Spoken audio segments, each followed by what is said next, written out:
Hello and welcome to another episode of Pakistanomy. मेरा नाम उज़ैर यूनुस है और काफ़ी महीनों से एक एपिसोड की मैं कोशिश कर रहा था कि बात की जाए पाकिस्तान के ज़रूरी शोबे के ऊपर के क्या मसाइल हैं, उसका ताल्लुक पाकिस्तान की माशियात के साथ क्या है, महंगाई का असर जो है हम देखते हैं खाने पीने की अशिया बिलखुसूस उस पर क्या पड़ता है। पाकिस्तान, आप लोगों को, कुछ लोगों को मालूम होगा, हम इस पॉडकास्ट पे बात भी कर चुके हैं कि दालें तक इंपोर्ट होती हैं पाकिस्तान में, कि जो आम शहरी का जो खाना है जिसे हम दाल फ्राई कहते हैं उसका 80% अगर हम मोटा मोटा हिसाब करें तो वो इम्पोर्ट है। उसकी गैस इम्पोर्ट है, उसका गंदम कभी कभार इम्पोर्ट होता है, पाम ऑयल उसका इम्पोर्ट होता है, दाल इम्पोर्ट होती है।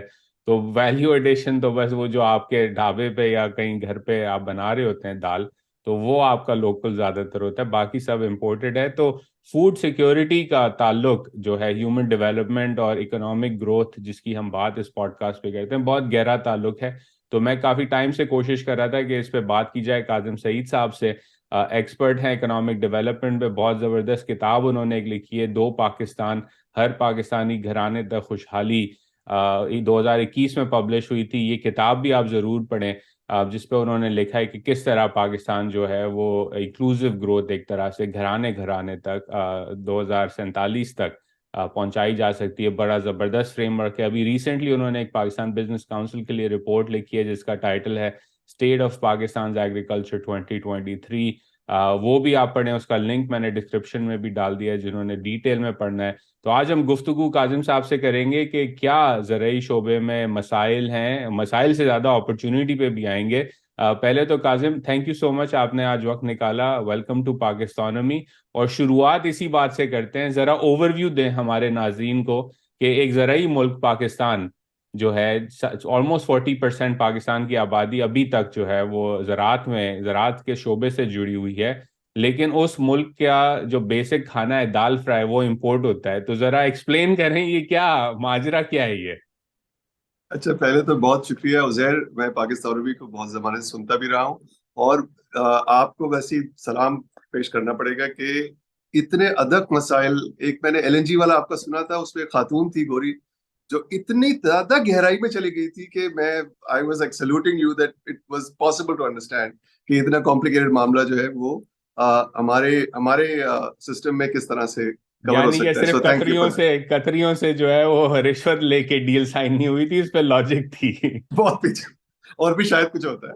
अच्छा, मैं पहले पाकिस्तान के ज़रूरी शोबे के बारे में जरा सा, जो स्टेट ऑफ पाकिस्तान एग्रीकल्चर, उसमें एक जरा सा कदम हम पीछे लेना और ये देखें कि इन द बिग पिक्चर हम जो पाकिस्तान की मईशत के जो तकाजे हैं तरक्की के लिए और हमें इसको आगे ले जाने के लिए और गुर्बत के खात्मे के लिए, उसमें ज़राअत कहाँ खड़ी है और किस तरह हम देख सकते हैं इसे। पहली बात तो ये कि अगर आप बैन अवी सतह पे देखें कि जो सबसे बड़ी जो क्रॉप्स हैं जो पाकिस्तान, जो हमारी सबसे बड़ी ज़राई अजनास हैं, गंदम हो गया, मकई हो गई, चावल हो गया वगैरह, कॉटन एक्सेट्रा, इनमें आप अगर बैन अवी सतह पे आप किसी भी कॉन्फ्रेंस में जाके देखेंगे तो गुफ्तगू ये होती है कि चंद ही मुल्क हैं जो इन अजनास की बरामद में सबसे ज्यादा डोमिनेट करते हैं। पांच छह वो ममालिक हैं और आपको अंदाजा है वो कौन से हैं। उसमें अमेरिका होगा, चीन होगा, ब्राजील होगा, और रूस और यूक्रेन भी मिलेंगे आपको, और हिंदुस्तान, और एक आध और मिलेंगे। और ये 70-80% दुनिया की जो तिजारत है, जो ट्रेड है, एक मुल्क से दूसरे मुल्क अगर ये अजनास जा रहे हैं, उनमें ये मुल्क मिलेंगे आपको। अ, पाकिस्तान उन चंद ममालिक में है जो इंपोर्टर से exporter of product, significant exporter of these products बनने का एक बहुत अच्छा चांस रखता है। बहुत कम मुल्क होंगे जो एक चंद सालों के अंदर बहुत बड़ी सतह पे एक एक्सपोर्टर बन सकते हैं। मैं आपको इस मिसाल गंदम की देता हूं कि हम 30 मन फी एकड़ गंदम नेशनल एवरेज है, और अगले 10 साल के लिए ओईसीडी और फूड एंड एग्रीकल्चर ऑर्गेनाइजेशन एक वो प्रोजेक्शन हर साल देते हैं। उनकी प्रोजेक्शन है कि हम हर साल 2 मिलियन टन इंपोर्ट कर रहे होंगे गंदम। और ये मुल्क जहाँ पे 80% स्टेपल है, ये हमारा 80% फार्म्स जो है वो कर रहे हैं गंदम हर साल, वो हम इंपोर्ट करने की प्रोजेक्शन है। अगर हम 30 मन से सिर्फ 36 मन पे चले जाएं तो अगले चंद सालों में तो ये इंपोर्ट की जरूरत खत्म हो जाएगी। और जो हम $1 अरब तकरीबन इस पे आप तकरीबन लगा लें, वो जरूरत नहीं रहेगी कि हम उस पर खर्च करें। लेकिन पाकिस्तान के जो प्रोग्रेसिव किसान हैं, इनके पास जरा बेहतर सीड की एक्सेस है, थोड़े से वसाइल हैं कि सही टाइम पे वीडिसाइड छिड़क दें वगैरह, वो 45 मन कम से कम ले रहे हैं। सो अगर 45 पे चले जाते हैं हम नेशनल एवरेज, तो हम एक स्विंग प्रोड्यूसर बन सकते हैं ग्लोबल मार्केट्स पे। एक ये बात जहन में रखिए। नंबर दो, हमने रिसेंटली हुकूमत ने, मेरे ख्याल में जो as a student of Pakistan economy, मेरे ख्याल में ये तीन शोबे जो जिनकी शनाख्त की गई है, एक माइनिंग, एक एग्रीकल्चर और एक आईटी, ये तीन सही हैं शोबे to focus and move. These are the assets of Pakistan. लेकिन इनमें कौन सा तेजी से सबसे कम खर्च में हमें और सबसे ज्यादा गुर्बत पे इम्पैक्ट के साथ हमें बेनिफिट दे सकता है, मूव कर सकता है, वो ज़राअत है। आपको पता है वो बैरिक गोल्ड ने बताया कि $7 अरब लगेंगे, अभी 5 साल बाकी हैं और before, and that's just one project, right. एक ही प्रोजेक्ट पे $7 अरब लग रहे हैं। अगर एग्रीकल्चर में $7 अरब लग जाए तो आप सोचिए हम कहाँ होंगे, क्योंकि टिकट साइज एग्रीकल्चर के इन्वेस्टमेंट्स में कम है।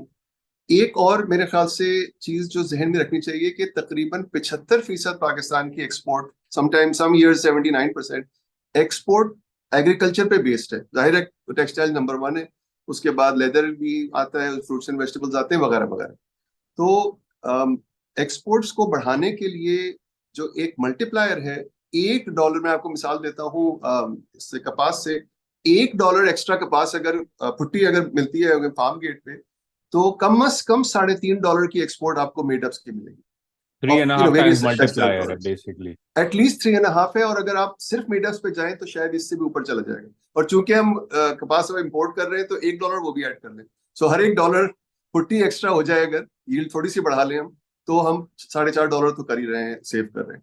सो these are reasons why I think this is the way to think about agriculture in the broader scope of things. और वो वाला जमाना मेरे ख्याल से अब गया कि भाई ये तो बस फूड सिक्योरिटी के लिए है, गरीब का निवाला वगैरह, वो जरूरी है, जाहिर है, उसके बगैर तो हमें आगे नहीं चलना चाहिए। लेकिन इसको हमें एक वसीतर उसमें पैराए में देखना होगा एग्रीकल्चर को। अच्छा, to give you a few points on the physical status of agriculture, इस वक्त तो एक तरह से, जिसको आप कई शोज में आप भी कह चुके हैं, टेम्पररी शुगर हिट एक चीज होती है जो इकोनॉमिक्स में, वो इस वक्त आई थिंक बहुत से किसान खुश हैं कि प्राइसेस ज्यादा हैं, और जो रुपए की जो कदर में कमी आई है, उसका भी कुछ फायदा किसानों को हुआ है। लेकिन उसके साथ साथ देही इलाकों में महंगाई की सतह जो है वो उस लेवल पर है कि आप सोचते हैं कि यार ये कोई बहुत बड़ा सानहा मुल्क की तारीख में हो सकता है कि 30% पे आपके यहाँ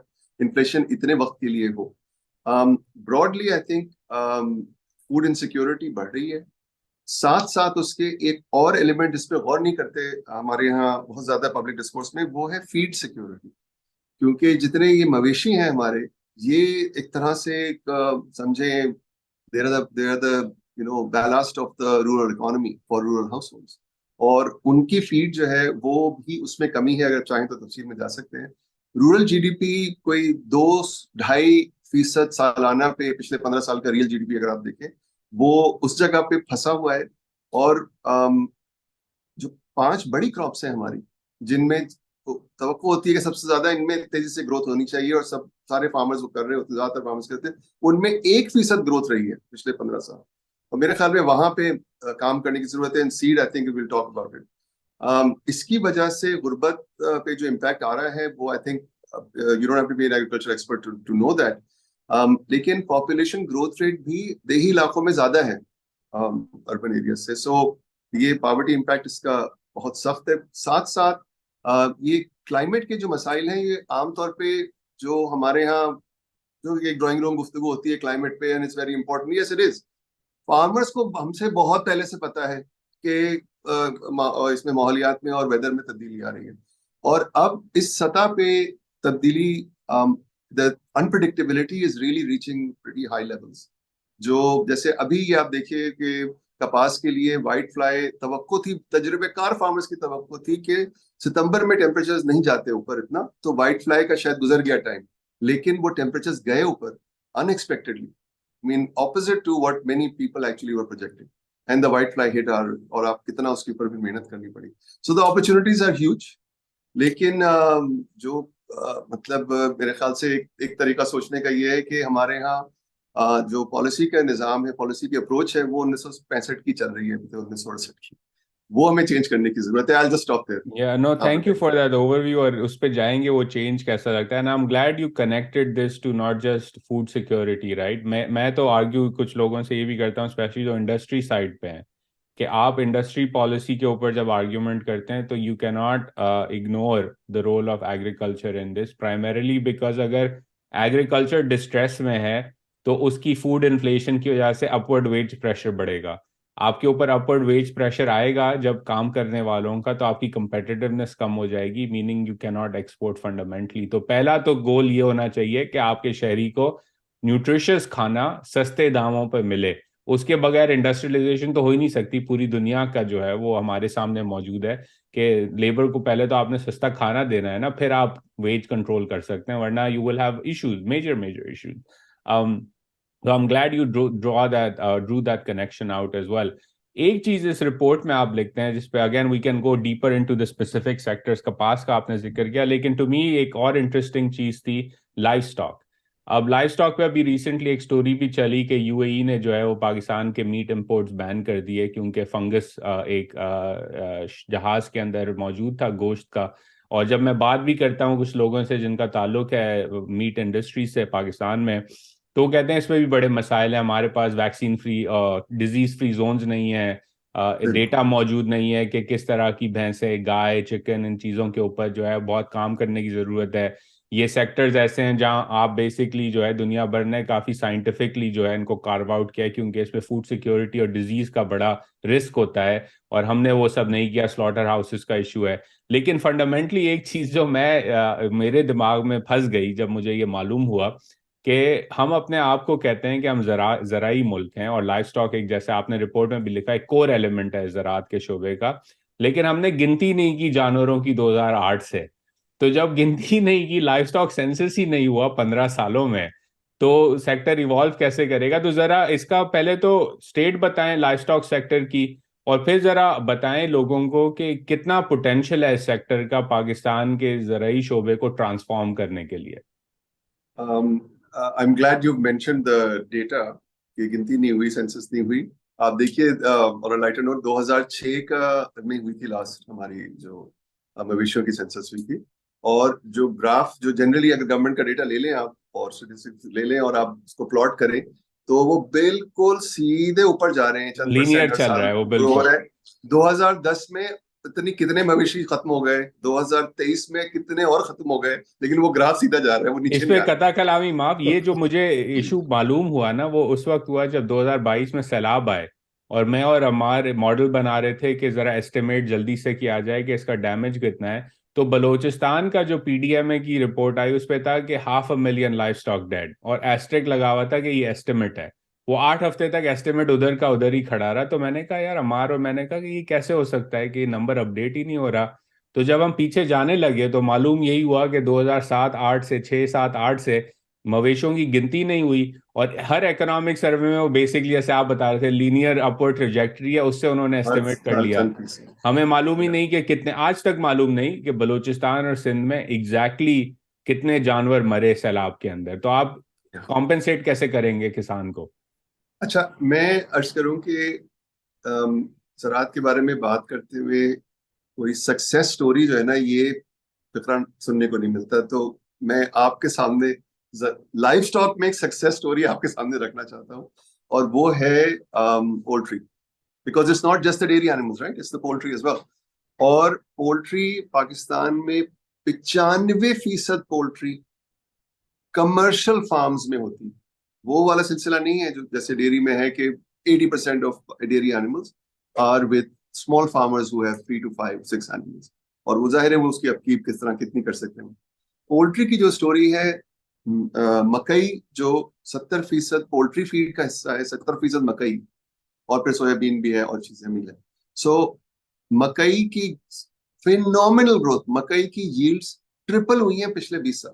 तो 2001 में जो हाइब्रिड सीड का निजाम आया, और ये जो पोल्ट्री की ग्रोथ है, जितना बिरयानी खा रहे हैं हमारे लोग शादियों में, it is really a driver of growth in this country. और this is a reason for कितने सारे कंट्रोल शेड्स लग गए पाकिस्तान में, और कुछ वो ऐसे हैं कंट्रोल शेड्स में, ऐसे फार्म्स हैं पाकिस्तान में पोल्ट्री के जो दुनिया के बेस्ट फार्म से कम्पीट कर सकते हैं। और ये बात गुफ्तगू होती नहीं है ये।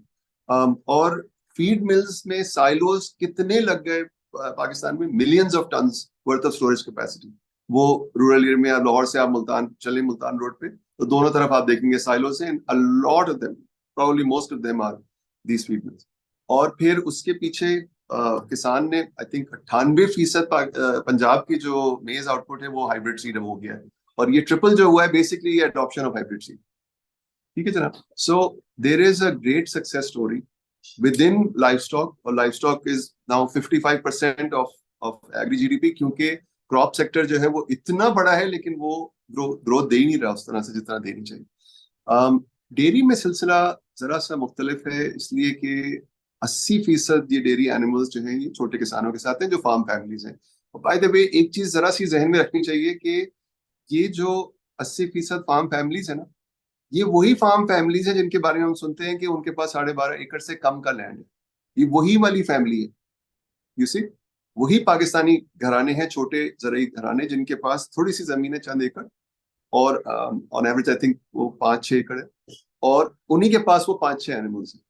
और उनसे और फिर 20 होंगे 22 कॉर्पोरेट फार्म जिन्हें कहते हैं, जिनमें इंपोर्टेड जानवर है। और इंपोर्टेड जानवर बीच में कोई 200-300 ऐसे फार्म्स, कमर्शियल फार्म्स हैं जिनमें ज्यादातर लोकल ब्रीड्स वाले हैं, जैसे हमारे छोटे फार्म, अच्छा, अगर मैं छोटे आपको घरानों में। कट ऑफ करूं फॉर द ऑडियंस, जी इंपोर्टेड जानवर क्यों जरूरी होते हैं कमर्शियल हाँ, वो साइड मैं पे, अर्ज कहाँ करता से हूँ। आते हैं, वो भी जरा बता दें। जी बेसिकली ये सारा खेल जो है ना, ये जेनेटिक्स से ताल्लुक है इसका। जब हम कहते हैं कि जी ये जो छोटा किसान है उसके पास तो जो जानवर हैं वो 3 से 5 लीटर दिन के दूध के देंगे, और जो इंपोर्टेड जानवर हैं वो 27-28 लीटर भी देते हैं। सो ये जेनेटिक्स का फर्क है। और मैं पोल्ट्री में भी ये जो सक्सेस स्टोरी है ना, पोल्ट्री में भी बेहतर जेनेटिक्स पिछले 50-60 साल में पूरी दुनिया में पोल्ट्री के जेनेटिक्स बेहतर होते होते होते उसकी यील्ड्स बहुत बढ़ी हैं, और वो सारी टेक्नोलॉजी पाकिस्तान में किसी तरह से आती चली गई है। It's one of those rare things के प्राइवेट सेक्टर मूव करता चला गया, जहां पे रुकावट आई किसी तरह उन्होंने गवर्नमेंट को कन्विंस कर लिया कि जी ये हमें इजाजत दें ये टेक्नोलॉजी लाने की या ये जेनेटिक्स लाने की, और वो होता चला पोल्ट्री पे गया। मैं एंड एक एग्जांपल एनेक्डोटल दे दूं ऑडियंस को, क्योंकि मुझे जी मेरे दादा याद आ गए कि वो कहते थे कि जब हमारे ज़माने में तो देसी मुर्गी होती थी, फिर ब्रॉयलर आना राइट, लगी, तो वो जब ब्रॉयलर का टिक्का उनके सामने आता था तो वो उसका सीने की साइज देख के कहते थे कि ये कैसे हो गया, हमारे ज़माने में तो इतनी छोटी सी बोटी होती थी उसके सीने की। और वो जो आप जेनेटिक्स की जी बात कर रहे हैं, that's what it is, breeding हुई है एक स्पेसिफिक किस्म की। जी। और 1957 में जो 1 किलो की मुर्गी होती थी, वो 2005-2007 तक वो फुल ग्रोन जो मुर्गी है वो 4 किलो की। And that's because of genetics. और वो जेनेटिक्स बेहतर होंगे तो ही वो जो बेहतर फीड है वो उसको खा के वो बेहतर सेहत उसकी होगी, और वो जो आपके दादा ने बताया, जो देखा नोटिस किया। और बेहतर फीड अगर आप देसी मुर्गी को खिला देंगे जिसके जेनेटिक्स वो नहीं है, वो नहीं वो गेन कर सकती वेट। सो ये फर्क, यही चीज एग्जैक्टली और जानवरों में और प्लांट्स में भी एग्जैक्टली यही है, बेहतर जेनेटिक्स और प्योरिटी ऑफ जेनेटिक्स, उससे आप अपनी यील्ड बढ़ा सकते हैं, और वो जो उसकी साइंस है उससे फायदा आप उठा सकते हैं। तो डेयरी एनिमल्स हम ऑस्ट्रेलिया से, जर्मनी से उनको मंगा के, और उनको समझे आप, कोई जर्मनी से ऑस्ट्रेलिया से कोई आएगा तो एयर कंडीशनिंग तो देनी पड़ेगी ना, तो उनको बहुत ही स्पेशल उनके लिए यहाँ गर्मी में माहौल करके। और कुछ जो जानवर जो कॉर्पोरेट वाले फार्म्स हैं उनमें तो बहुत हाई टेक है, लेकिन जो उन कुछ जानवरों को वो करते हैं, डिस्कार्ड करते हैं हर साल, मेल मेल इसको करते हैं, काव को। तो वो हमारे छोटे फार्मर भी कभी कभी उनके पास आ जाते हैं, तो वो कहते हैं भाई ये तो ऐसा है जैसे ऑस्ट्रेलिया से मेम लिया है, उसके लिए पंखा अलग लगाना पड़ता है उसके लिए। अब सो मालिश वालिश करनी इम्प्रूविंग पड़ती है दोज गाय की। Exactly, so improving those genetics is the critical thing, and mapping the genetics. तो हमारी जो जितनी साहिवाल और ये नीली, ये जो हमारी रिवायती जो ब्रीड्स थी वो सारी मिक्सअप हो गई। तो और ये हमारे प्लांट्स में भी यही हुआ है, क्रॉप्स में, और लाइफ स्टॉक में भी ऐसा हुआ है। पोल्ट्री में इसको क्लीन अप कर दिया गया है। So there is a path forward. तो इसलिए मेरे ख्याल में जो आपने सवाल किया कि लाइफ स्टॉक में तो रही है ग्रोथ, कितनी रही है? 3% ग्रोथ, 3-3.5% ग्रोथ रही है। तो एग्रीकल्चर में टोटल 2% आता रहे। तो we need agriculture sector primary sector है, अगर वो 4% रियल जीडीपी ग्रोथ उसकी होगी, तो आप जो होली ग्रेल है 7% से ऊपर नेशनल इकोनॉमी की ग्रोथ, हमारी जैसी प्राइमरी बेसिक इकोनॉमी के लिए you need 4% real GDP growth for the agriculture sector. And that's what जो पाकिस्तान एग्रीकल्चर कोalition जिस इदारे को से मैं मुंसलिक रहा और उसको कायम करने में मेहनत की, that's what we have been focusing on, somehow agriculture को 4% रियल जीडीपी ग्रोथ पे लाना है, इस पे जो एक होता था और 60-70।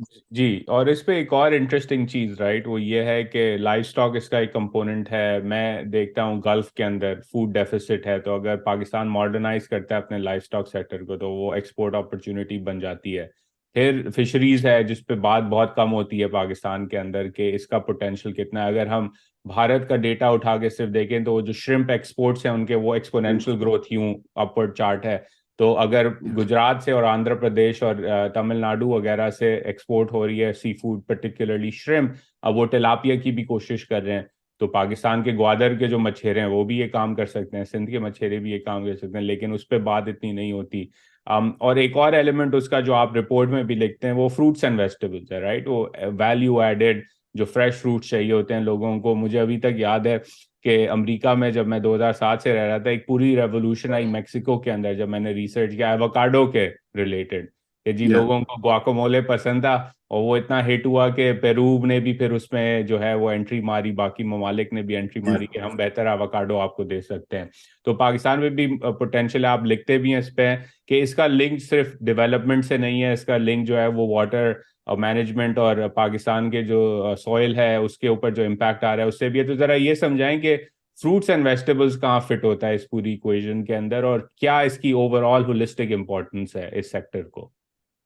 सो फ्रूट्स एंड वेजिटेबल्स को अगर हम देखें जरा, जो ज़राअत के शोबे के जो सतह पे देखें, तो सिर्फ एक एस्टिमेटेड 5-6% वैल्यू जो है वो फ्रूट्स एंड वेजिटेबल्स है, जबकि जो ये तमाम फल और सब्जियां, ये ज्यादा प्रॉफिटेबिलिटी इनमें आपको मिलती है जो फील्ड क्रॉप्स हैं उनके मुकाबले में।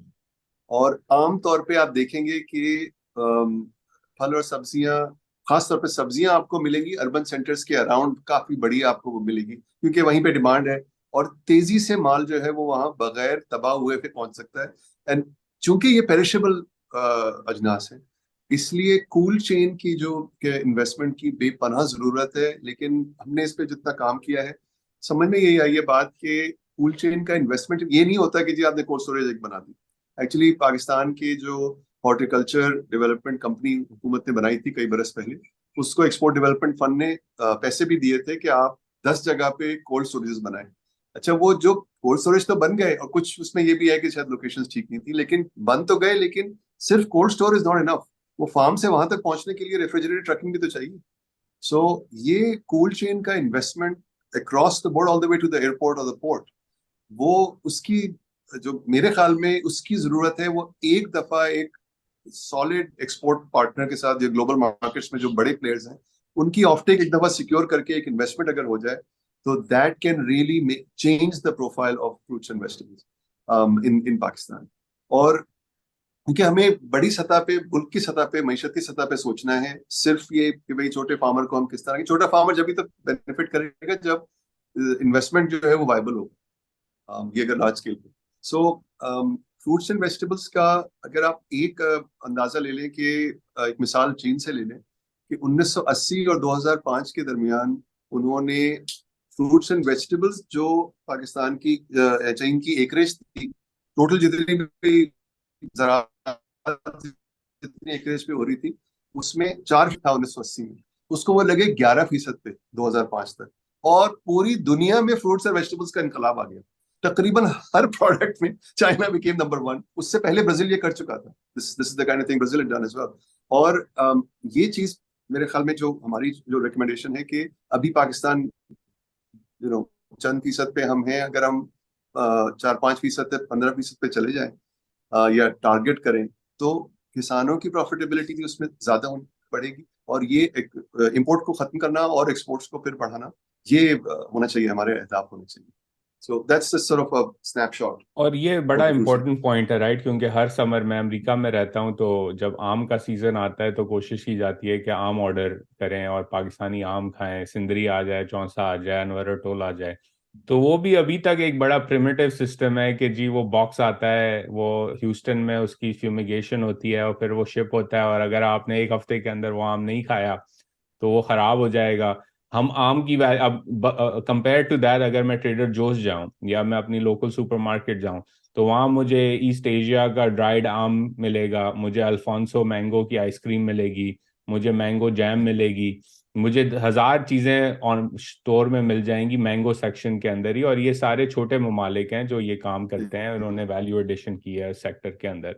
तो एक सेक्टर के अंदर ही सिर्फ अगर हम बात करें कि आम जो पाकिस्तान में बड़ा समझा जाता है, किंग ऑफ फ्रूट्स है, उसका एक्सपोर्ट पोटेंशियल इतना है अगर आप सिर्फ वैल्यू एडिशन करते हैं। इसी तरह मैंने एक बात किया, एक पॉडकास्ट की थी, और दोस्त है मेरे उवैस ज़ुबैरी, शज़दे फूड चलाते हैं, वो गिलगित में जो है वो काम करते हैं। तो वो भी यही कोशिश कर रहे थे कि जी चेरीज और आती हैं, उनका सीजन होता है, लेकिन काफी सारी सीजन में नहीं बिकती, तो अब उससे हम जैम बना सकते हैं, उससे हम और चीजें बना सकते हैं लोकल कंजम्पशन के लिए भी और फिर पोटेंशियली एक्सपोर्ट के लिए भी। So we're leaving value on the table essentially is I think I is your right. point here. अच्छा, अब इसमें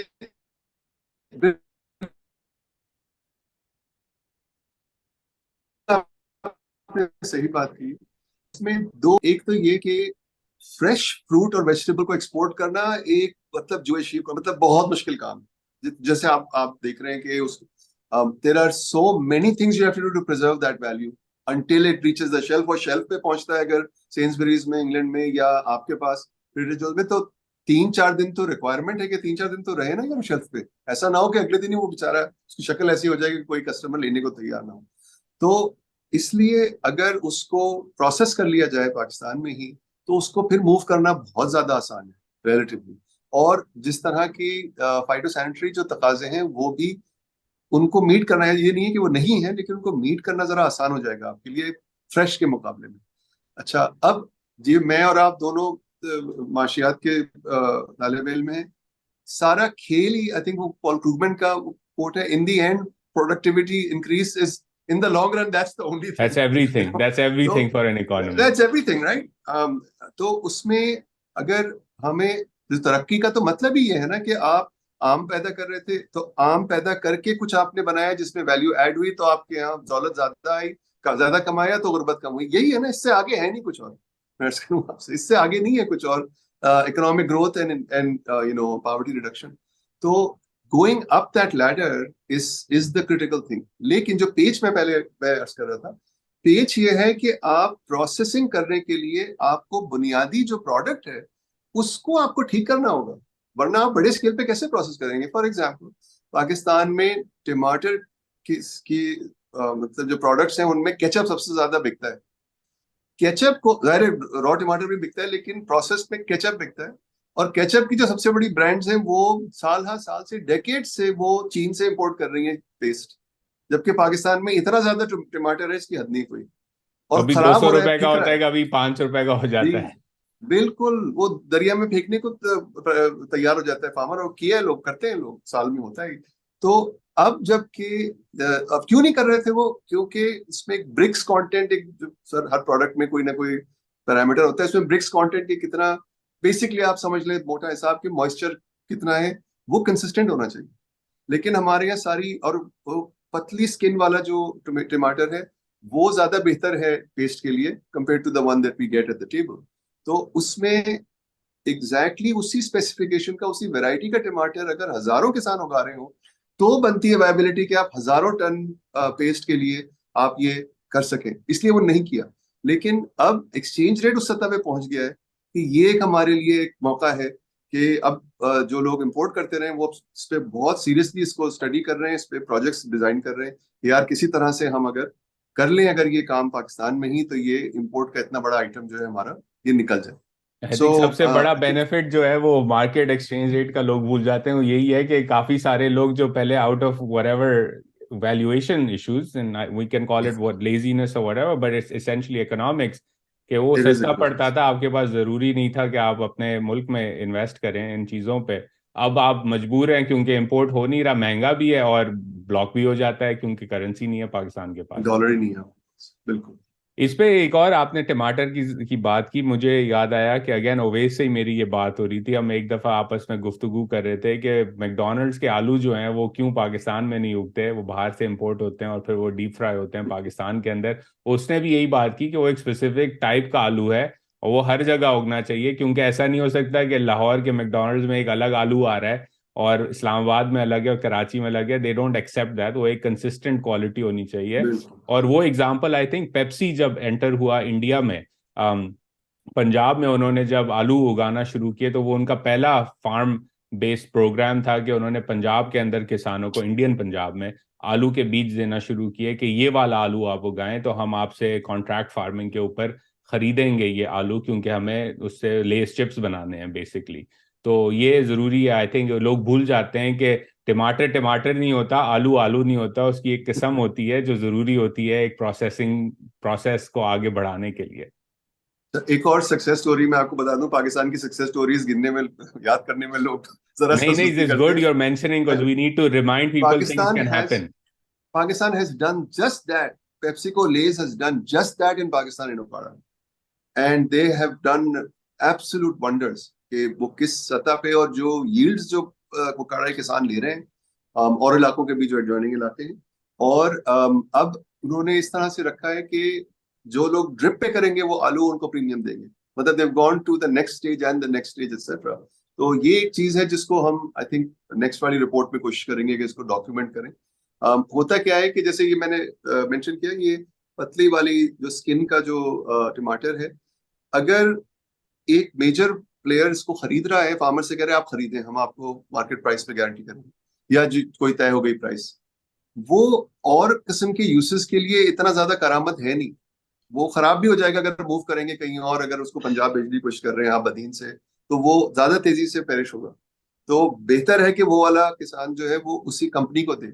और ये जो जिस तरह आपने कहा, आलू की वैरायटीज में भी जो चिप्स के लिए वैरायटीज हैं वो उतनी आसानी से आम जो आलू गोश्त के लिए जो वैरायटीज इस्तेमाल हो जाती हैं वो उनमें नहीं है। तो कंपनी के लिए आसानी है। तो ये चीजें हैं और आई थिंक इनको इनकरेज करना, these are some of the big priorities for जी, एग्रीकल्चर। ये आलू ये का तो फार्मर और प्रोसेसर में लिंक हो। आलू के ऊपर तो मेरी जब वालदा आती हैं तो अब तो उनकी आदत हो गई है, शुरू शुरू में वो सुपरमार्केट पे खड़े होकर सोच रही होती थी कौन सा वाला आलू लूं, एक गोल्डन है, एक रसेट है, एक रेड पोटैटो है, कोई और है। तो फिर मैंने उनको कहा कि देखें, अगर आपने मैश पोटैटो या कबाब कटलेट्स बनाने हैं तो उसकी ये आइडहो वाला बेहतर है, स्टार्च ज्यादा होता है। अगर आपने आलू गोश्त में डालना है तो रेड अच्छा है क्योंकि वो जल्दी पकेगा नहीं और पिघल नहीं जाएगा सालन के अंदर। तो वो बड़ी हैरान होती थी कि ये क्या मतलब, आलू तो आलू होता है। तो मैंने कहा नहीं, आलू की भी इकसाम है। I'm so glad, Uzair, you have a discerning eye when it comes to aloo. On the other end, you're sitting in DC. यहाँ पे I think ओकाड़ा में ही एक किसान से बात हो रही थी, and he said something really poignant. वाकई ये दिल को छूती बात। उसने कहा कि यार ये सब हमें पता है, हम तो जद्दी पुश्ती हम कर रहे हैं ना क्या? ये क्रॉप्स, तो हमें तो पता है इन चीजों का। लेकिन हमारे मुल्क में जो तरीका है वो ये है कि जूता जो है वो एयर कंडीशन दुकान में बिकता है और आलू जो है वो रोड पे बिकता है। तो क्या कदर होगी उस आलू की और उस वेराइटीज की और ये सब। तो mean I think it really hit me. No no, you're right, that's the way. and the cold chain one also, जब मैं वो रिपोर्ट पढ़ रहा था तो मुझे खुद याद आया कि एज अ स्टूडेंट जब मैं यहाँ आया और नोटिस करना शुरू किया, शुरू मुझे खाना पकाने का शौक है था और नोटिस के सुपरमार्केट में स्टॉकिंग किस तरह होती है चीज़ों की, राइट। तो फिर मैंने एक दफ़ा कैशियर से पूछा कि यार ये मुझे समझाओ कि हर सुपरमार्केट के अंदर दूध का जो सेक्शन है, डेयरी का, वो पीछे क्यों होता है?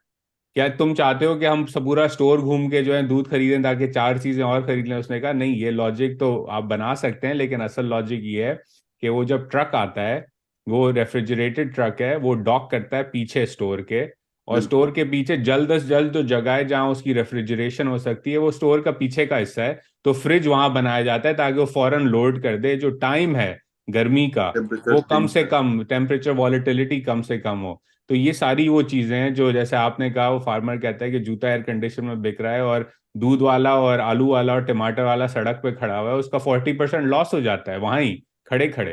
And those are basic low hanging fruit जहाँ प्रोडक्टिविटी गेन हो सकता है अगर इस पे काम किया जाए तो।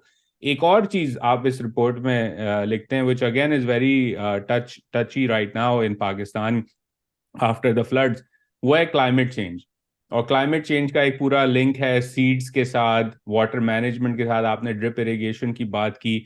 मुझे बड़ी एक तरह से हैरानी हुई, I would love your comments on this as well, कि लास्ट बजट में जब शहबाज शरीफ की हुकूमत थी, तो उन्होंने बड़ी खुशी से कहा कि हम ट्यूबवेल की जो सब्सिडी है, जिस पे सस्ती बिजली दी जाती है, उसकी सब्सिडी जो है अब हम सोलर पैनल की तरफ दे रहे हैं, ताकि ट्यूबवेल का पावर सस्ता हो जाए।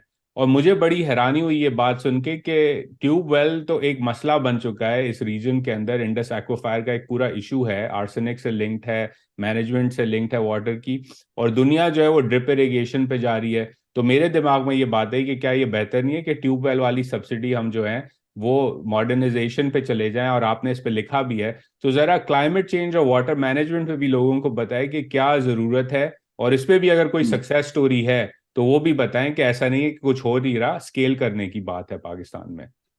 आई थिंक ये आपने क्लाइमेट चेंज और वाटर मैनेजमेंट को जो लिंक किया है, मेरे ख्याल में ये बात बिल्कुल सही है।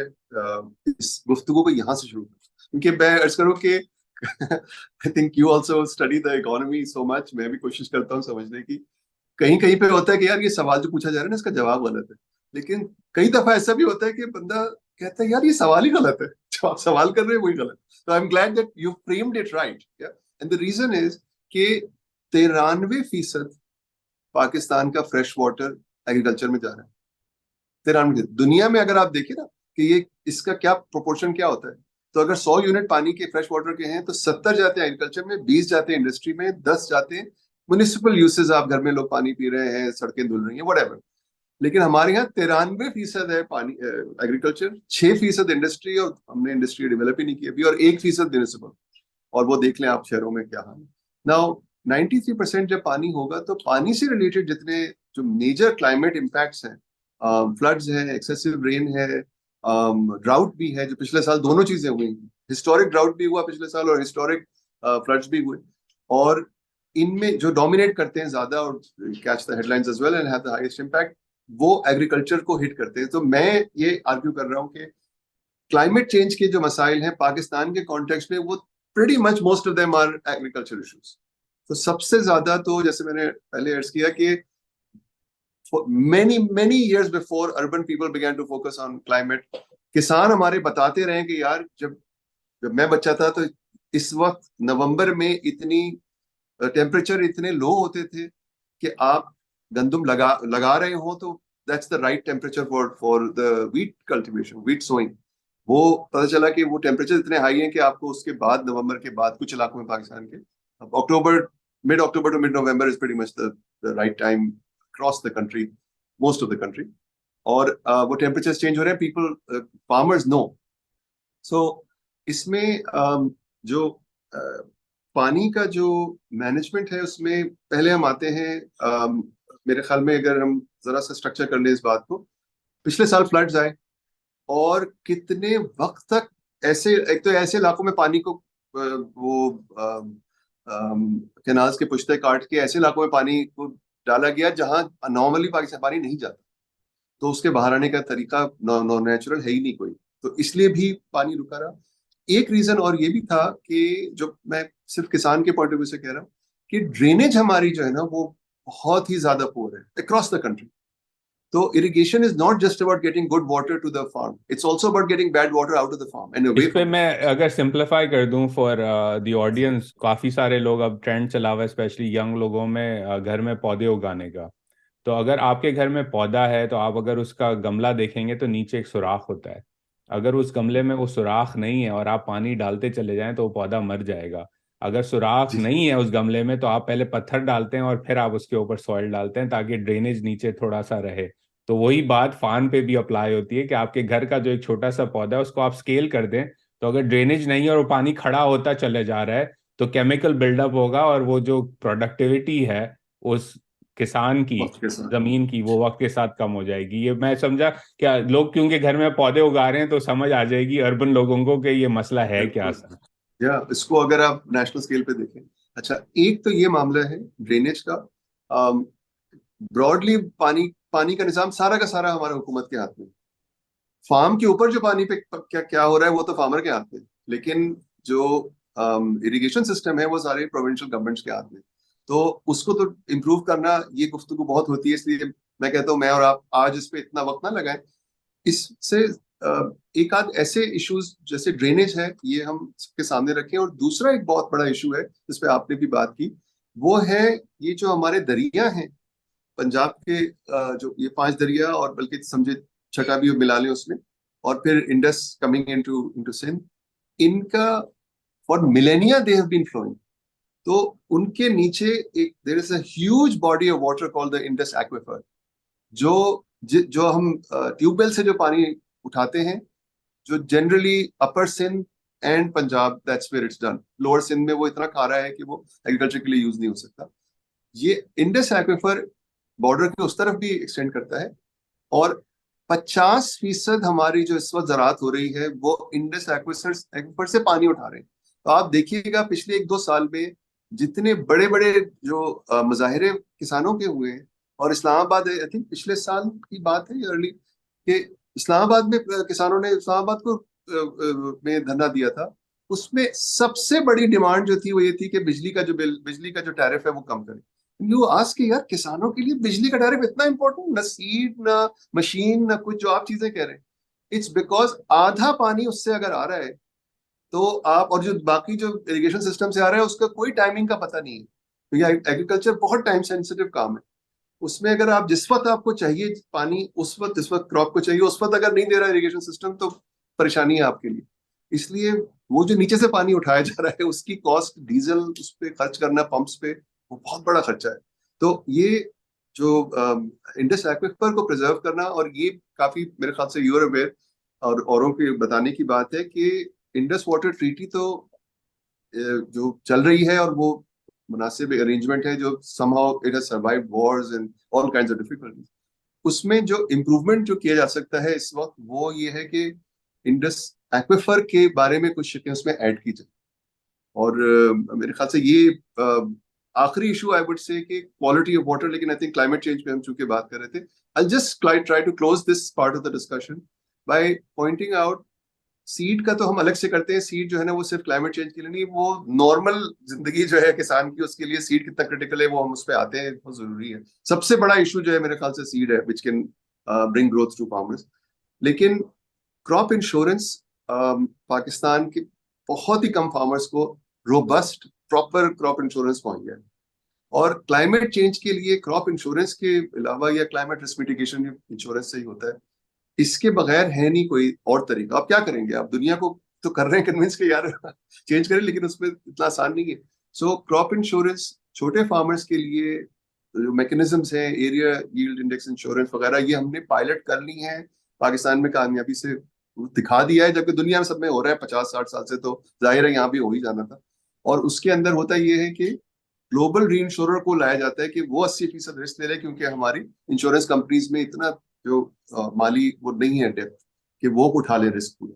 तो ये भी पायलट होके और काम हो चुका है और उसको स्केल करने की जरूरत है। और मेरे ख्याल से जो आखिरी बात मैं आपसे कहूँ कि जो सूबाई हुकूमतें हैं उनके पास इतना बड़ा कैश क्रंच नहीं है जितना वफाकी हुकूमत के पास है। और हमारा प्रपोजल ये है कि सूबाई हुकूमतें जो कर चुकी हैं टेस्ट, इसे ट्राई कर चुकी है, पंजाब में तो काफी ट्राई हो चुका है, ये सिंध ने भी एलोकेट इस दफा किए हैं, हमने काफी उनको परसू किया। तो एक समझिए सोशल प्रोटेक्शन फॉर फार्मर्स का एलोकेशन, जिस तरह बेनजीर इनकम सपोर्ट प्रोग्राम जब आया था बहुत से लोगों ने कहा जी ये किस तरह है और ये गरीबों को क्या कर रहे हैं, आदतें खराब। अब कोई नहीं कहता ये कि बेनजीर इनकम सपोर्ट प्रोग्राम बुनियादी गलत है इसकी, पीपल अंडरस्टैंड। अब ये है कि कितना एलोकेशन होना है, तो that's something going to the poorest Pakistani. इसी तरह से छोटे किसान के लिए ये एक एलोकेशन हर साल होना चाहिए। दुनिया भर में ऐसे ही होता है कि छोटे किसान अफोर्ड नहीं कर सकते, तो ये एक तरीका है उनको प्रोटेक्ट।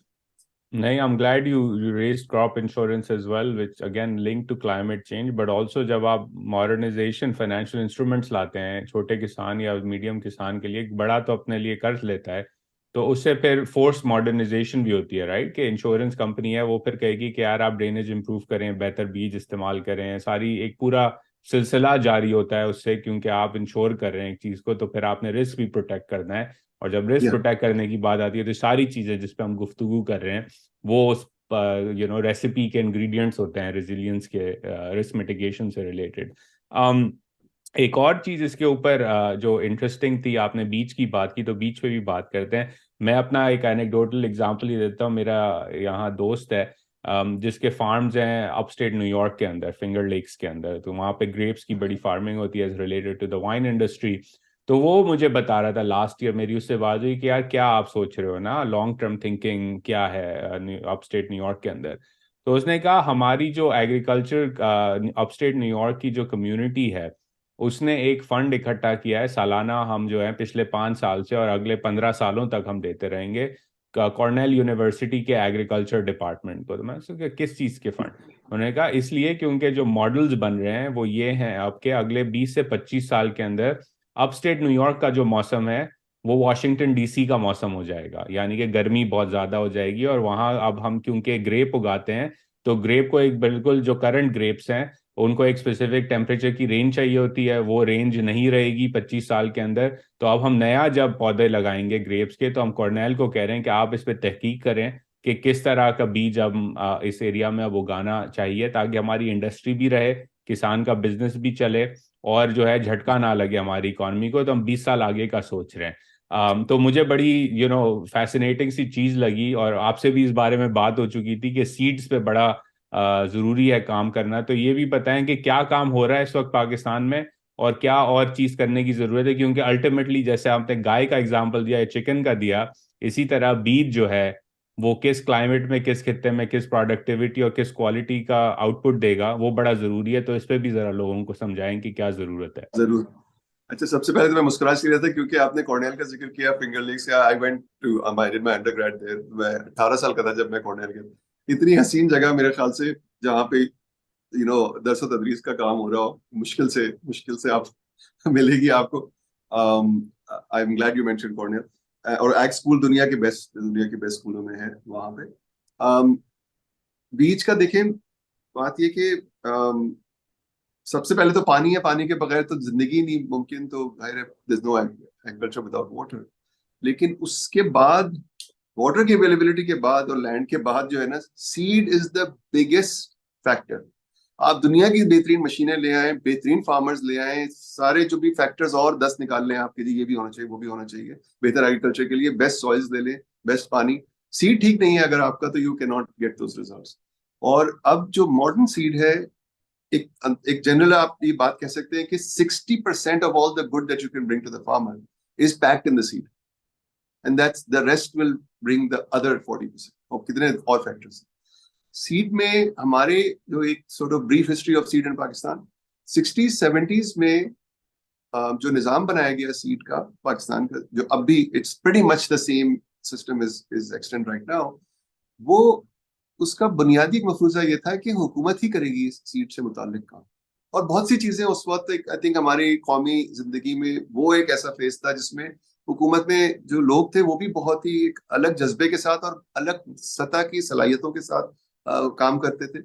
और उसके अलावा प्राइवेट सेक्टर था नहीं जिससे आप तवक्को करते कि यार ये सीट में रिसर्च शुरू कर देंगे या और सीट की ये जो कंपनी बना। हमारे जो ओवरसीज दोस्त हैं, मैं इंक्लूडिंग माई सेल्फ, जब हम देसी सुपरमार्केट से 1121 चावल खरीदते हैं बासमती एक्स्ट्रा लॉन्ग ग्रेन, ये इसकी प्रोडक्ट है इस जमाने की। राइट, बिल्कुल। और उस जमाने के जो गंदुम में कितना बड़ा फर्क आया। Norman Borlaug came to Pakistan, और वो सदर अयूब खान के पास डायरेक्ट एक्सेस थी उस शख्स को, to the president of the country. That's the level of at which government was focusing at this topics. और तरबेला डैम बना, और सारा वाटर इंफ्रास्ट्रक्चर बना, इंट्रैक्टराइजेशन, ये सारी चीजें। और सीड एक्ट ऑफ 1976, उसमें ओरिजिनली यही उसकी जो थीम थी वो ये थी कि जी गवर्नमेंट करेगी। तो and pretty much again seed में आप सॉरी देखें। For the interruption for the audience, जी जी, क्योंकि काफी सारे नौजवान हैं, ये चीजें हमें तारीख में स्कूल में बताई नहीं जाती। इस रेवोल्यूशन से पहले Pakistan was a food insecure country. कि ये जब बिल्कुल। सारे काम नहीं हुए थे, पाकिस्तान में कहत का बड़ा रिस्क होता था अंग्रेजों के जमाने से। और ये जब बिल्कुल रेवोल्यूशन आया तो पाकिस्तान की फूड सिक्योरिटी ट्रांसफॉर्म हो गई। ये लोग भूल जाते हैं कि इसका बड़ा लिंक है बाद में आने वाली बिल्कुल। डेवलपमेंट्स के साथ। बिल्कुल। और ये मैंने अपनी किताब में बहुत तफसील से इसको एग्रीकल्चर के चैप्टर में इसको एक्सप्लेन भी किया है कि 1960 और 1980 के दरमियान पाकिस्तान ने दुगनी कर ली वीट आउटपुट, और soon after we were self sufficient. Rice जो है by the late 80s rice को डीरेगुलेट कर दिया गया कि भाई प्राइवेट सेक्टर ही करेगा इसे, और वो अब तक कर रहे हैं। एक्सपोर्टर्स जो है कहाँ तक ले गए एक्सपोर्ट्स को, चूंकि उससे पहले जो था वो काम हो चुका था जिसकी बात हम कर रहे हैं, और गवर्नमेंट के रिसर्च इदारे भी थे। मकई भी डीरेगुलेटेड है पाकिस्तान में। मकई हमेशा से डीरेगुलेटेड ही थी।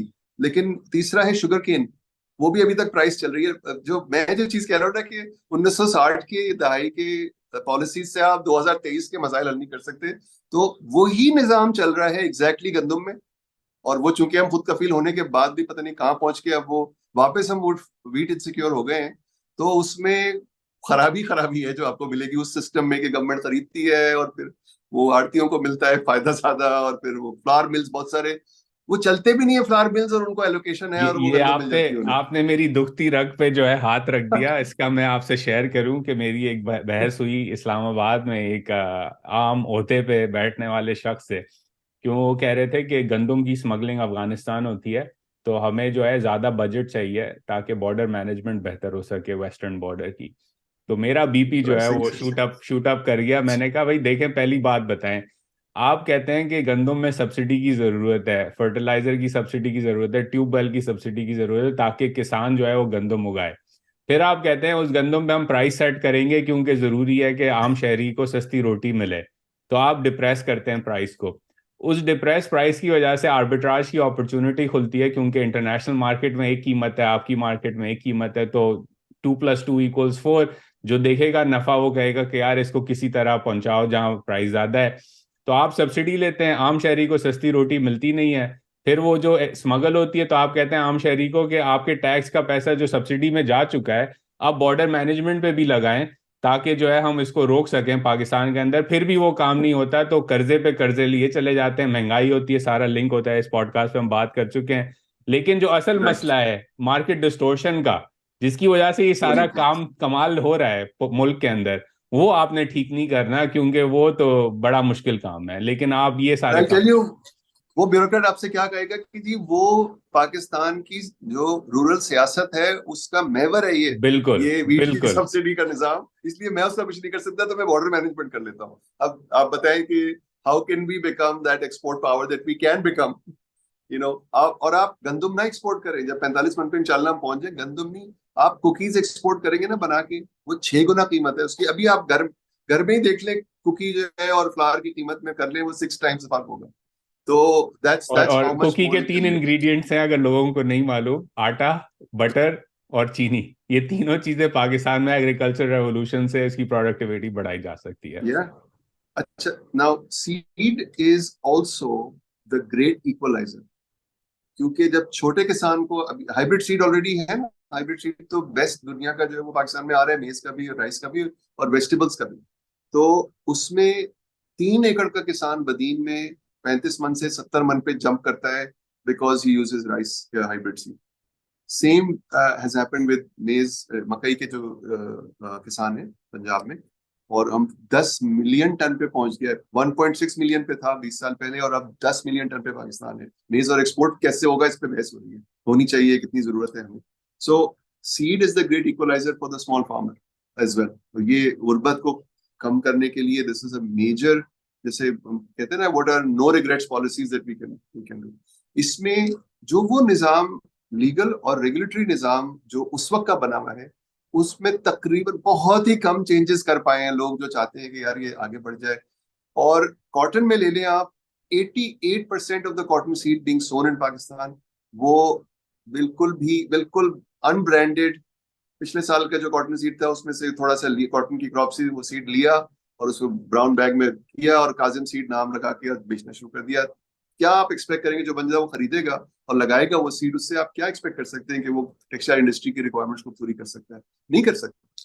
Only 12% of the seed, 2% estimate है वो गवर्नमेंट के इदारों से आता है, पंजाब सीड कॉर्पोरेशन वगैरह, और 10% जो है जो जरा रेप्यूटेबल कंपनियां हैं उनकी तरफ से आता है।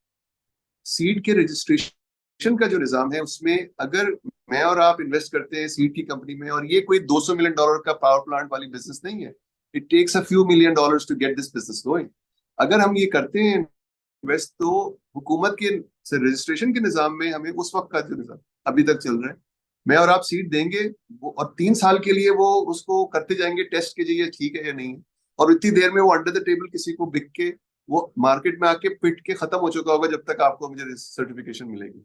तो ये अमेरिका में और हिंदुस्तान में भी ये ट्रूथ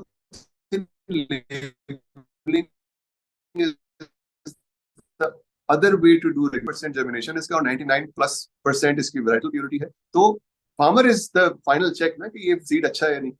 गवर्नमेंट का इदारा जो है वो सीड हमसे लेता है, मार्केट से खरीदता है और चेक करता है, और अगर हम गलत लिखा है, हमने जो लिखा है वो सही नहीं है, तो हमें पेनल्टी लगा। इस तरह और इस तरह की कई और भी सिफारिशात हैं।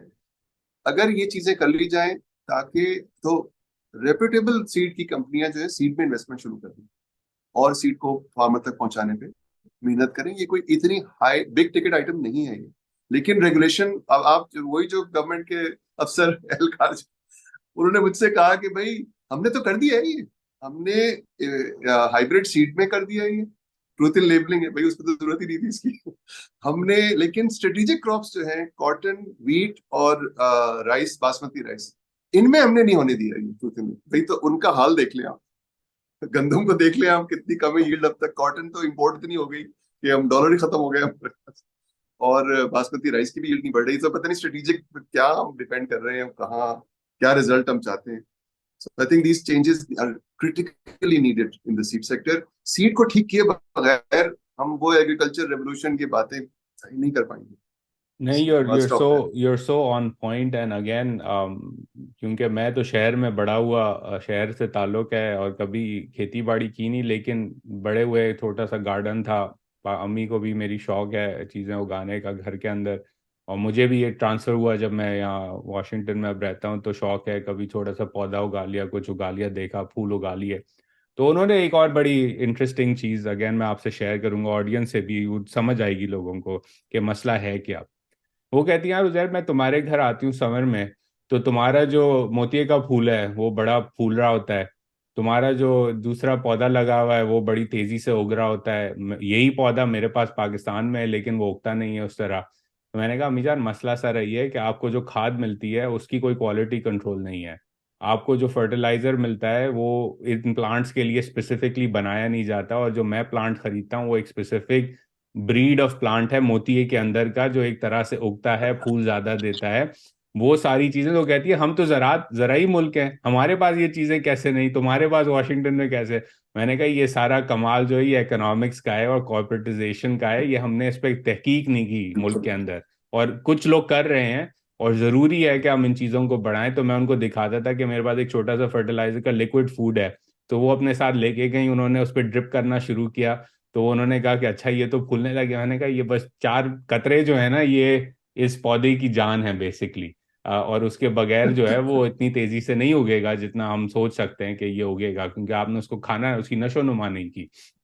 तो अगेन दीज आर यार all opportunities for, I see them as opportunities for business, right, कि आपने ये सारी चीजें करनी है, अपने लोगों को तक पहुंचानी है। एक मेरा मशवरा मुद्दबाना आपके खिदमत में है कि एक तो ये आपका Pakistani it's for mostly for people who are very seriously focused on the economy etcetera. एक आपका और एक एडिशन होना चाहिए where your mom is on the show, because the questions she is asking are critically the right, that's my suggestion anyway। तो या no, आगे चले, आई I'll just एग्री। follow वो your lead। बड़ों के जो सवाल होते हैं वो चीजें नोटिस करके वो बड़े उनमें बड़ी एक जो है विजडम होता है, तो मुझे वो समझ आई। आखिरी सवाल आपसे, अब अगेन पाकिस्तान में जो हालात हैं हम सबके सामने हैं, सियासी इलेक्शंस ये वो, अगर मैं आपसे कहूं कि बेस्ड ऑन योर रिसर्च, ये जो हमने सारी गुफ्तगू की आज, अगर अगले साल नई हुकूमत आती है, वो एक तरह से कहती है यार हम थोड़ा सा एग्रीकल्चर को शेकअप करना चाहते हैं, चेंज लाना चाहते हैं, तो क्या ऐसी 2-3 चीजें हैं जो आप कहेंगे नियर टर्म में होनी चाहिए पाकिस्तान में, जो एक फंडामेंटल डायरेक्शन चेंज कर दें और एक नई कॉन्वर्जेशन जो है हो पाकिस्तान के ज़राअत के शोबे के मुतालिक? आई थिंक सबसे पहले number one priority should be to fix the seed regulations, कुछ कुछ लीगल चेंजेस और रेगुलेटरी चेंजेस और मकसद उसका ये होना चाहिए कि जो रेपुटेबल कंपनियां हैं जो सीड में हैं या आना चाहते हैं, उनको एतमाद आए कि जी हम इसमें इन्वेस्ट करेंगे, इंटेलेक्चुअल प्रॉपर्टी हमारी प्रोडक्ट बनेगी, तो वो फार्मर तक हम पहुंचाने में लूज नहीं कर जाएंगे उससे। वो सारा जितने इन्वेस्टमेंट हुआ है वो खत्म नहीं हो जाएगा। सारी दुनिया में ऐसे ही हुआ है। आई थिंक ये एक बुनियादी बुनियादी रिक्वायरमेंट है to take our sector forward. और मैं अर्ज करूं कि SIFC के प्लेटफॉर्म के तहत बहुत सारी जमीन ऑफर की जा रही है और 30 ईयर लीज, और भी उसके अंदर है देयर एडिशनल प्रपोजल्स देयर। और मेरे ख्याल में सबसे अहम चीज जो सवाल होता है कॉर्पोरेट फार्मिंग के लिए कि लार्ज स्केल जमीन जो है उस देही इलाकों में हम ले कैसे, वो SIFC उसको हल कर रहा है, बहुत अच्छी बात है। लेकिन agriculture is not just about land. ये मैं कहता हूँ कि SIFC का जो एफर्ट है और इसके जो जितने बहुत बड़े एम्बिशंस हैं, इनको इस्तेमाल करना चाहिए to try to solve the problems that Pakistan farmers have been facing for decades, लेकिन वो हल नहीं हो पाए इस तरह। क्योंकि SIFC के इन्वेस्टर भी जहां से भी दुनिया से आ जाएं या लोकल भी जो कर रहे हैं, उनको भी वही इश्यूज आने। आप हॉलैंड से कॉटन का सीड नहीं ला सकते, या अमेरिका से लाएंगे तो हो सकता है कि वो अपलैंड कॉटन में आपको कॉटन लीफ कर्ल वायरस से वल्नरेबल हो वो यहाँ के। तो यहाँ पे आपको रिसर्च करके प्रॉपरली सीड को डेवलप यहाँ के माहौल के लिए करना ही होगा, और वो SIFC के इन्वेस्टर्स को भी फायदा होगा। तो ये सीड का जो मामला है, ये सबसे बड़ी बड़ी तरजीह होनी चाहिए। दूसरा आई वुड से कि जो तेजी से हमें आगे बढ़ना है ना, मैं वो वाली प्रायोरिटीज कह रहा हूँ। वरना तो आप पानी भी ठीक हो सकता है और डैम भी बनेंगे और वो सारी चीजें तो हैं। मैं क्विकली जो चीजें चेंज हो सकती हैं उनके लिए कह रहा हूँ। मैंने काफी तफसील से आपको बताया ये फ्रूट्स एंड वेजिटेबल्स के लिए कोल्ड चेन का एक अगर मेजर प्रोजेक्ट इन्वॉल्विंग सम लीडिंग ग्लोबल प्लेयर्स अगर खड़ा किया जा सके ना, तो एकदम से इससे हरारत पैदा होगी in that area. And many these are not investments that are prohibitively huge, जैसे हमें माइनिंग में और चीजों में नजर आते हैं, उस तरह के ये नहीं है, और लोग इसमें इन्वेस्ट करेंगे। एक एरिया ऐसा है with in the crop sector, मैं भी लाइफ स्टॉक की तरफ भी आता हूँ। इलेक्ट्रॉनिक वेयरहाउस रसीद्स का निजाम गवर्नमेंट ने ही प्राइवेट सेक्टर के साथ काम करके उसको खड़ा किया है। उसका प्रूफ ऑफ कॉन्सेप्ट हो गया है। 4 अरब रुपए की वेयरहाउस रसीद्स इशू हो चुकी हैं, उससे फार्मर्स को लोन भी मिल सकते हैं, और स्टैंडर्डाइज प्रोडक्ट जो है वो एक्सपोर्ट के लिए अवेलेबल हो जाती है। वो एक सवाल नहीं होता कि यार ये स्टैंडर्डाइज है या नहीं है, क्या इसकी क्वालिटी है। इसको स्केल अप तेजी से किया जा सकता है। कई सालों से काम हो चुका है इसके ऊपर, प्राइवेट सेक्टर इन्वेस्ट कर चुका है। This is a quick game. Climate risk mitigation और crop insurance, I think I just mention it, वो पहले बात हो चुकी है। I think our farmers need the insurance and most of the small farmers can't pay for it. Corporate agriculture में any leading business group that जो हमसे लेते हैं मशवरा, first thing we tell them is that insurance के बगैर large scale investment जो है ना एग्रीकल्चर में इज वेरी वेरी रिस्की। करने को आप कर सकते हैं और लोग करते हैं, लेकिन लार्ज स्केल इन्वेस्टमेंट कॉर्पोरेट सतह पे वो इंश्योरेंस के बगैर किसी भी सेक्टर में नहीं हो सकती वो तो। आप बिल्कुल ठीक है। सीपैक देख लें, साइनोशोर की इंश्योरेंस के बगैर सीपैक का प्रोजेक्ट बैंकेबल नहीं देयर होता। इज नो वे। बिल्कुल। एंड आई थिंक ये आपने बिल्कुल सही कहा है, और मेरा इसमें ये कहना है कि एग्रीकल्चर को हमें लेके जाना है towards becoming a normal industry. या नॉर्मल इंडस्ट्री में बैंक्स भी उसको से लेंड करते हैं under certain mechanisms and products which are very very well understood by all banks and the regulators.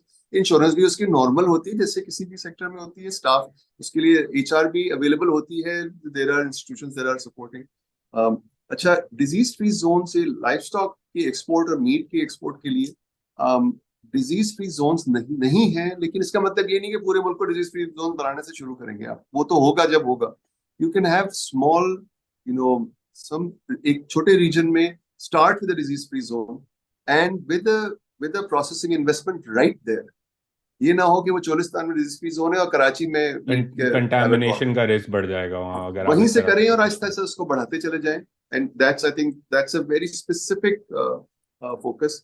I think in the end large scale capital has to enter agriculture, चाहे वो live stock side पे हो चाहे वो crop side पे हो। उसके लिए जो जो भी एवेन्यूज चाहिए वो थिंक कुछ का तो जिक्र हमने आज किया है। आइंदा भी अगर आप चाहेंगे तो we can go into further other areas जैसे मैकेनाइजेशन है वगैरह वगैरह।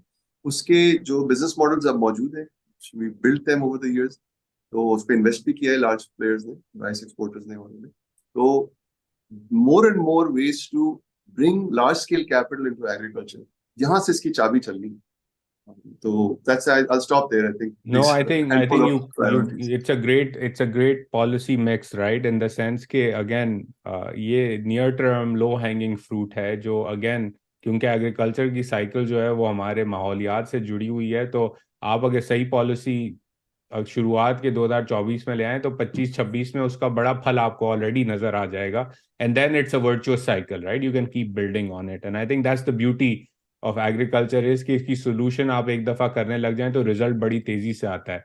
हाईवे आपने बनाना है या डैम बनाना है तो 10-15 साल लगेंगे उसको बनाने में, वो बड़ी लॉन्ग टर्म थिंकिंग चाहिए। वो ऐसा नहीं है कि वो नहीं करना चाहिए काम, लेकिन इन चीज़ों में आप जल्दी से बेनिफिट दे सकते हैं अपने लोगों को, अपने शहरियों को, मार्केट को, etc. Kazim, this has been a wonderful conversation. Jate jate, I always ask my guests, you know this question as well. What are 2 or 3 books you would recommend to the audience? Can be on any topic, but in addition to your wonderful book, which is Do Pakistan, वो लोगों को पढ़नी चाहिए, लेकिन और recommendation दें कि क्या लोग पढ़ें? जरूर। अच्छा, I really enjoyed thinking about this. It's a tough question क्योंकि अच्छा, तो मेरी जो दिलचस्पियां हैं उनमें तारीख में बहुत ज्यादा दिलचस्पी है, और मैं सोच रहा था कि बहुत से डिफरेंट एराज हैं जिसमें दिलचस्पी हमारे ऑडियंस को आपकी हो सकती है।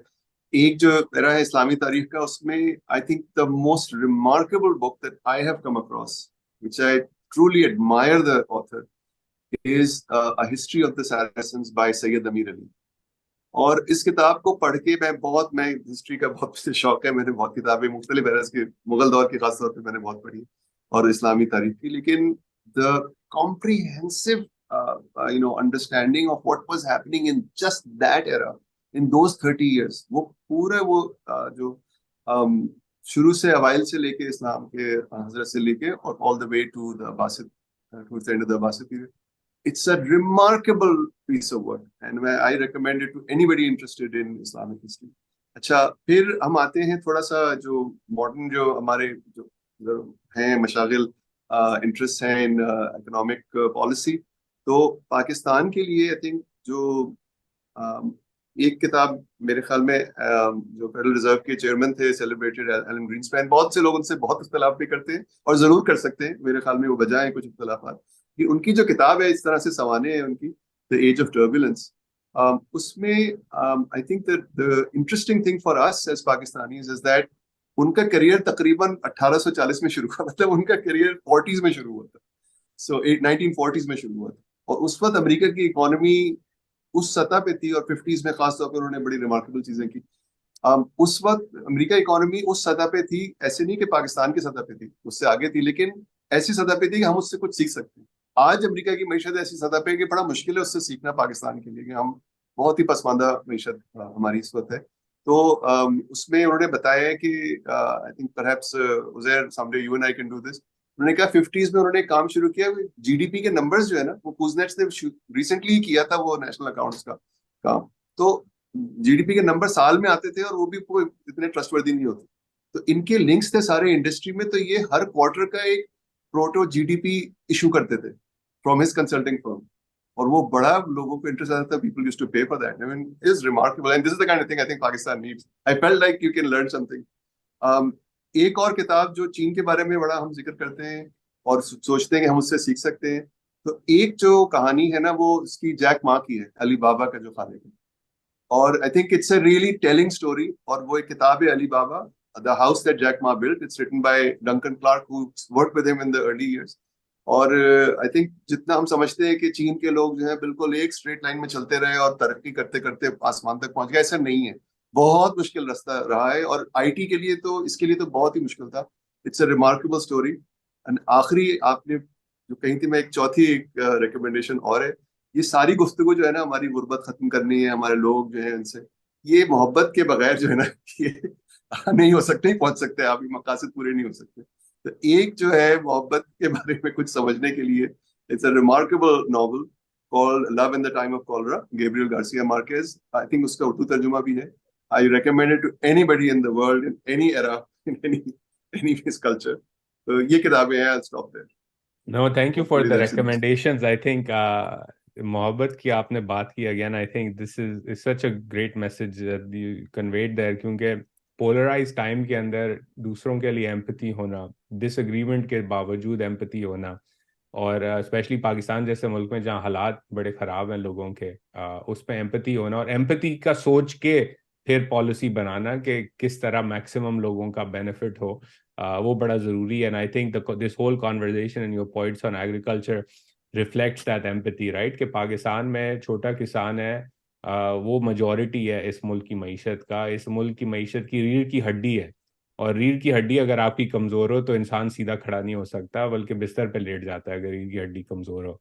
तो उस किसान के बारे में सोचना, उस किसान से इनपुट लेना, क्योंकि वो जैसे आपने कहा पुश्तों से काम करे आ रहे हैं, उनको मालूम है कि आलू की कितनी इकसाम होती हैं, भिंडी की कितनी इकसाम होती हैं, गाय को किस तरह दूध निकलवाया जाता है, एक्सेट्रा।